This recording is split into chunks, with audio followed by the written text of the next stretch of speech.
année du mérite philatélique. Il est vrai que j'ai eu la chance de le recevoir l'année dernière. C'est pour moi quand même une certaine émotion de le remettre cette année. Bon, le bureau a décidé d'attribuer cette année 2 mérites philatéliques. Nous avions prévu des discours assez courts, qu'on arrive à terminer l'Assemblée générale pas très tard. Donc, je vous dirais que la première personne, il commence à collectionner les timbres à l'école, en les collant avec de la bonne colle arabique sur son cahier de brouillon. En 1974, il devient membre d'une association, puis adhère à plusieurs clubs. Ensuite, il lance une section philatélique dans un centre socio-culturel. Il devient juré régional thématique en 1985, puis national en 1991. Il est également juré national jeunesse et littérature, cumul de mandat.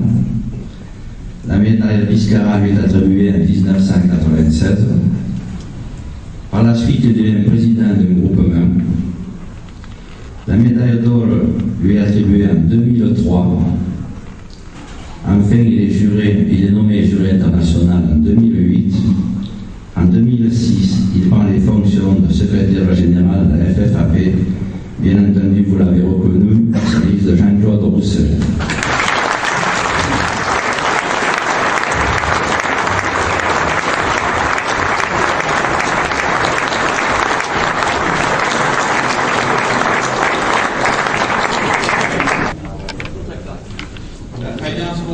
Traditionnel.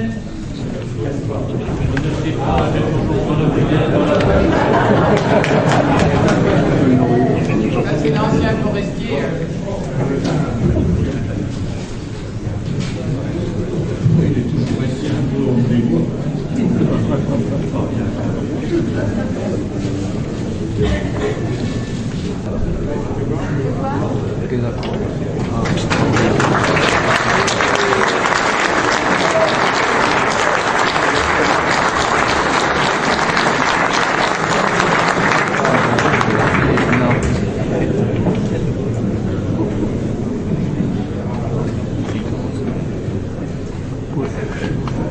Quentin va nous dire un petit mot.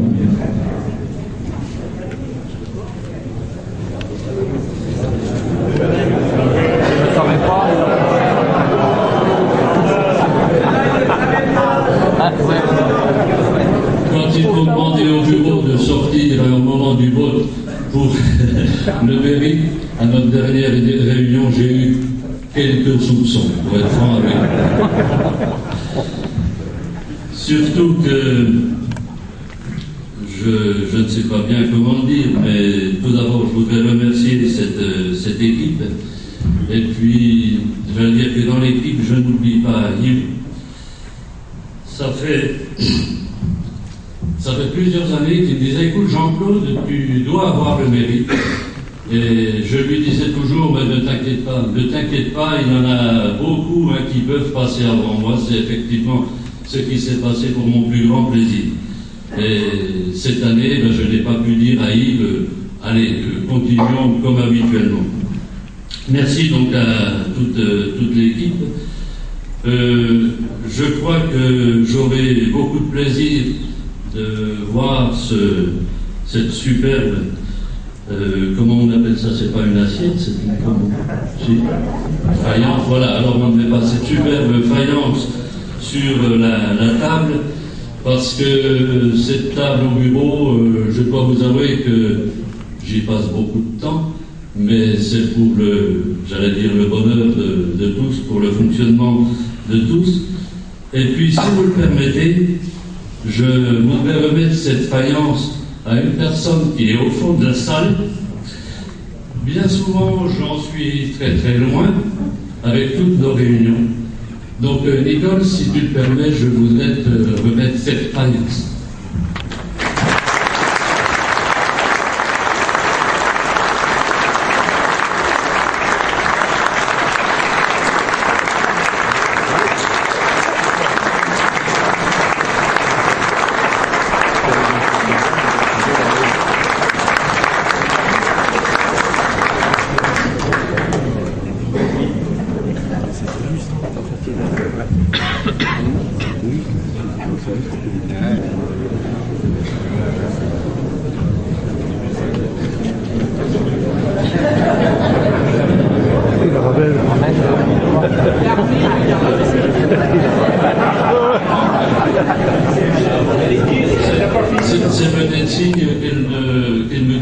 retourne au boulot.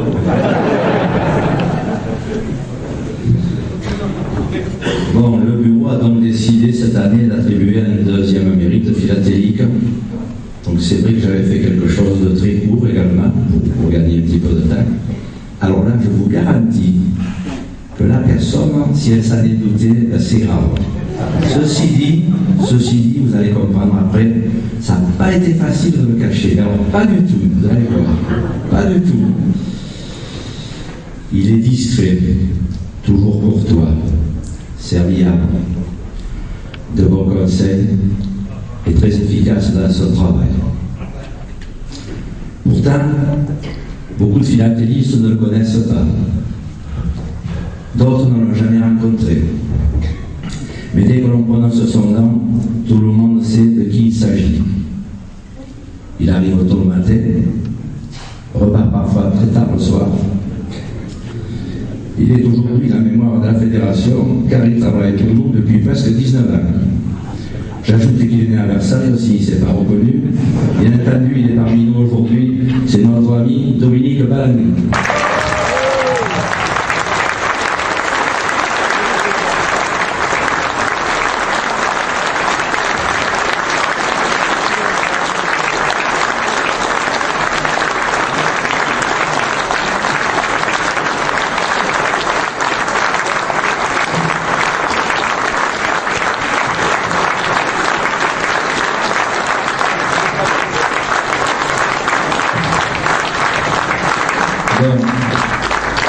Donc voilà pourquoi nous avons eu beaucoup de peine à lui cacher. On a fait sortir un sort en disant on traitera le sujet plus tard. On a réussi à garder le secret jusqu'au bout. Dominique, si tu veux nous dire un petit mot, c'est pas une obligation. On sait que...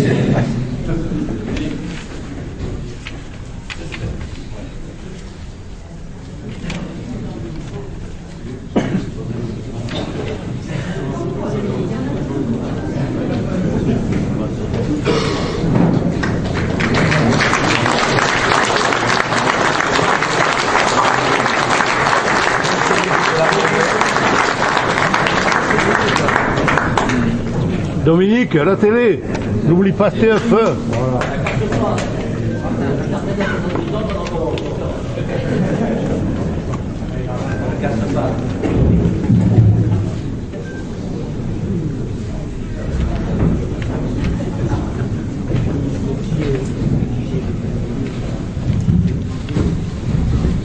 Eh bien, en ce qui me concerne, je n'ai rien préparé. Je voulais simplement vous dire que j'ai une pensée aujourd'hui très émue pour notre ami Yves Tardy. Voilà, merci à tous.